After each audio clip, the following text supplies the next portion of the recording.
Man's quest for the stars began eons ago when the first man gazed up in the night and wondered about the vast black curtain that enveloped the sky. First rationalized by the ancient astronomers and observed by the growingly curious scientists like Copernicus, this was fully realized in a political and ideological battle by the Cold War powerhouses, USSR and USA. Today, rocket launches are a vital part of functioning society. Without them, there would be no satellites that provide us with invaluable information from GPS to communications. A launch, though, remains one of the most difficult puzzles facing mankind, and solving it is not easy, as evidenced by these rocket launches that went horribly bad. VLS-1, V3, 2003. This incident, involving the then-budding Brazilian space agency, occurred in 2003 and was probably the biggest blow to the nation's space efforts, as they were aiming to be the first Latin American country to break through the next frontier of space travel. Happening just a couple days before the actual launch, an electrical flaw triggered one of the 4 solid fuel boosters, which resulted in a massive explosion, leading to the collapse of the launch pad and the death of 21 scientists and engineers, as well as injuring many others that were working on the rocket. This being the third attempt and the third failure at trying to get a rocket into space incited a lot of criticism. The use of solid fuel boosters was a primary concern because even though they were cheaper and much easier to build, they lacked the safety mechanisms that liquid fuel engines provide, such as throttle control and emergency shutoffs. When compared also with the space programs of other developing countries, for example, India, the Brazilian program's $30 million yearly funding is dwarfed by the Indian program's $300 million yearly funding. In an investigation by a Brazilian instated commission, it was determined that the launch failure was affected by lax program management that led to a breakdown in safety procedures and routine maintenance and training. Furthermore, problems at the Alcantara Launch Center, where the launch failure took place, included dangerous buildups of volatile gases, deterioration of sensors and electromagnetic interference, as well as Space Center employees charged with maintaining quality control being overworked and understaffed. This large setback not only cost the Brazilian government a lot of money, but it also robbed them of quality professionals that were indispensable in their quest for the stars.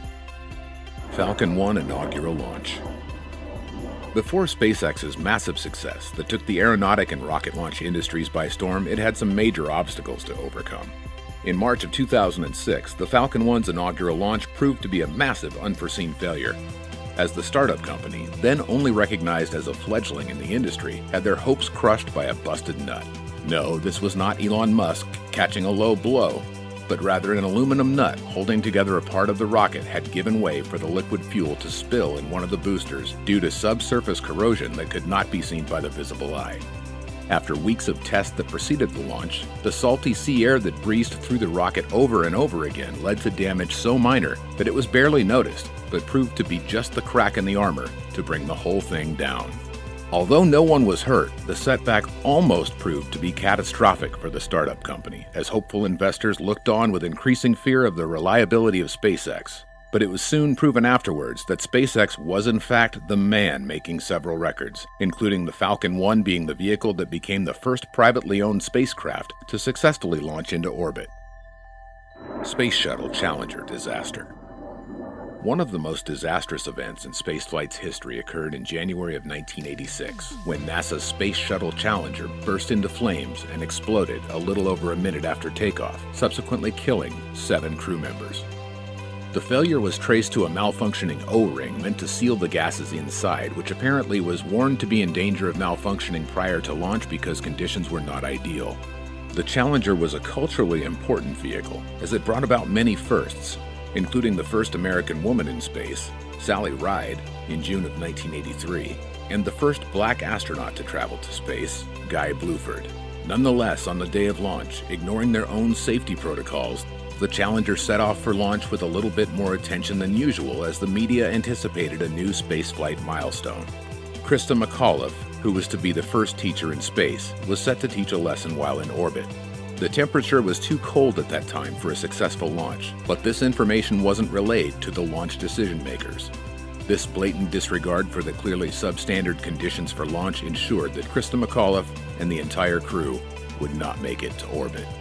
73 seconds after launch, Almost the entire American populace watched in horror as on their television screens, the Challenger broke up and exploded due to the gas leak that resulted from the derelict O-ring.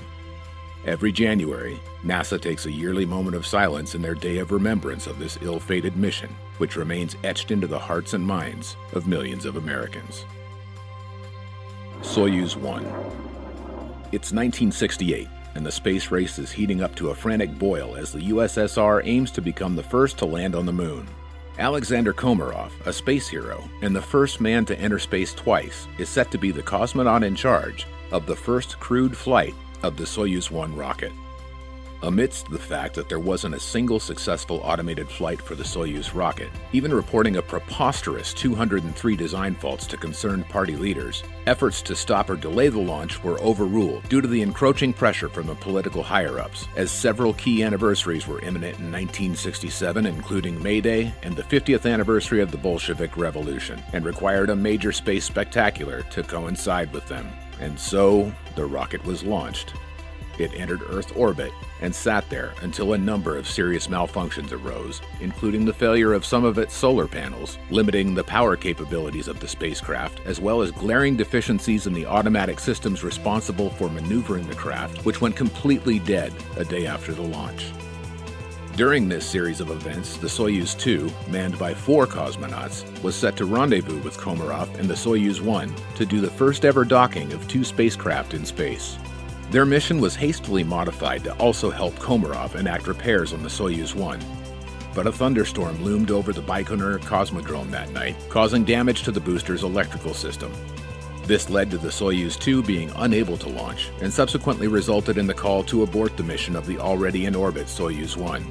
All would be well and Komarov would have been able to set foot on land again if it wasn't for fatal errors in the design and assembly of the parachutes meant to slow down Komarov's descent from orbit. When the parachutes failed to automatically deploy, Komarov manually activated the reserve chutes, but this also failed as they became entangled with the drogue parachute that had initially failed. The Soyuz 1 crashed into the Earth, instantly killing Alexander Komarov, as the retro rockets, set to initialize just before the spacecraft reached the ground in order to further slow its descent, suddenly activated and exploded, adding to the chaos. Reports indicated that this mission was doomed from the start, as was shown by the unsuccessful uncrewed tests that preceded the disaster. Yuri Gagarin, the first man in space, was actually gearing up to man this flight, but he was bumped down as Komarov didn't want Yuri to die, and the USSR also saw no benefit in risking one of their heroes. It's chilling to think that this design flaw would have also doomed the Soyuz 2 and the 4 cosmonauts set to rendezvous with Komarov, and again proves the fact that in dealing with the careful science of aeronautics, one must not be driven by mere political agenda. In endeavors like launching tons of weight and payload to space, whether it be a satellite or a crew, failure always looms on the horizon. The risks are plenty, and they are greatly amplified by the most minor of setbacks, as only the most ideal conditions are required to successfully launch a rocket into space. Without extreme caution, precise calculations, and careful decision-making, not only are millions and millions of dollars at stake, but also human lives. As we enter an age where reusable rockets have become standard and tourist trips to space are becoming a possibility, we must not forget the mistakes of the past. It will be a long time until scientists perfect the art of a rocket launch, as even today, more standard vehicles like cars and airplanes still face malfunctions and accidents. When that day comes, however, it will be a great, great day for man, and will further honor the memory of those that dedicated themselves to space travel. Do you think you would get on the first rocket built to transport humans to colonize on Mars? Let us know your thoughts below. Do you want to see more videos like the one you just watched? If yes, make sure to like and subscribe, and be sure to ring that notification bell. See you tomorrow.